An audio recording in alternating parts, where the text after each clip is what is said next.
La sigla Benvenuti, uno dei più belli oggetti fatti dai Veneti antichi, svela quanto sia ricca la storia da loro vissuta. I manufatti, cioè le cose fatte a mano, ci raccontano di quanto fossero abili a lavorare la lamina di bronzo che riprende vita con i nostri disegni.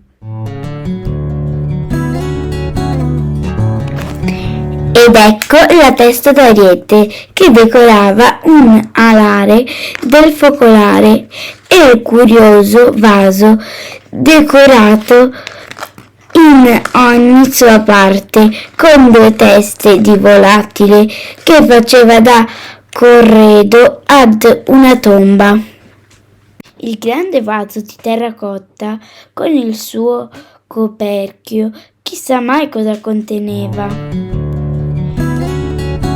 È davvero curioso come i Veneti antichi ponessero gli oggetti in perfetto ordine nelle case per l'eternità e che dopo oltre 2000 anni gli archeologi li abbiano trovati esattamente così come erano stati da loro deposti.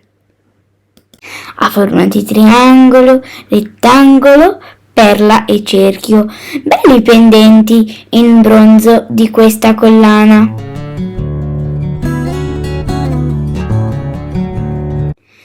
Il bracciere lascia passare i cavallini, ma che succede?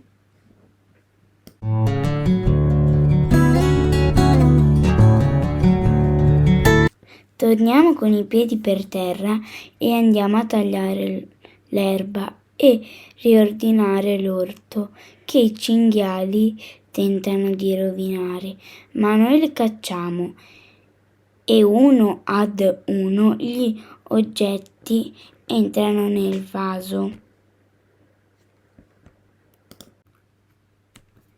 e ci portano dal mondo dei vivi a quello dei morti, che non smette mai di sorprenderci e svelarci la meraviglia di questa antica civiltà.